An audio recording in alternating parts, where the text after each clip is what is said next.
Estructura de datos y su clasificación. Contenido. ¿Qué es un dato? ¿Qué tipos de datos existen? ¿Qué son la estructura de datos y cómo se usan? ¿Qué es un dato? Un dato es la representación de una variable que puede ser cualitativa o cuantitativa, que indica el valor que se asigna de las cosas y se representa a través de una secuencia de símbolos, números o letras. ¿Qué tipos de datos existen? Los tipos de datos de un lenguaje de programación pueden ser muy variados, así como muy difícil de preguntar cuántos tipos de datos hay en un lenguaje, ya que incluso puedes crearte el propio, mediante numeración o estructuras. Ponemos 3 ejemplos de tipos de datos básicos que son los que se utilizan: los números, los textos y las fechas. ¿Qué son las estructuras de datos? Las estructuras de datos son medios para manejar grandes cantidades de información de manera eficiente, para usos tales como grandes bases de datos, servicios y indexación en Internet.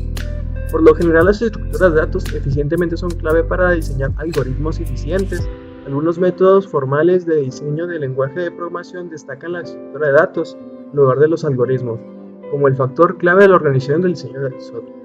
Más precisamente, una estructura de datos es una colección de valores que las relaciona entre ellos y las funciones y operaciones que se pueden aplicar de datos, es decir, es una estructura algebraica sobre datos.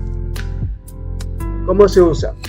Los tipos de datos, números, por ejemplo, int, este tipo de dato representa cualquier número sin decimales, ya que sean positivos o negativos, o sea, pueden ser del 1 al infinito, para arriba y para abajo, o sea, positivo y negativo, pero pues nada más son números enteros. Tipos de datos, números real o flotantes. Este le llamamos número flotante o declaramos por tipo de dato a todos aquellos que tengan pues punto decimal, o sea, puede ser 1.3, 1.4 y hasta el infinito. Pues el doble o el float pues depende de la cantidad que quieras que sea el punto flotante, es decir, mientras más grande pues un doble y mientras más chico pues un float.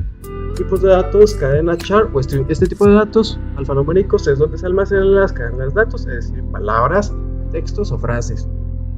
Tipos de datos abstractos. Es un conjunto de datos o creado de manera personalizada, pero programar, en fin, específico.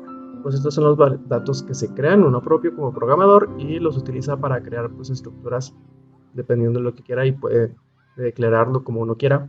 Son para usarlos de la forma que uno quiera. Como lo limita la imaginación. Gracias.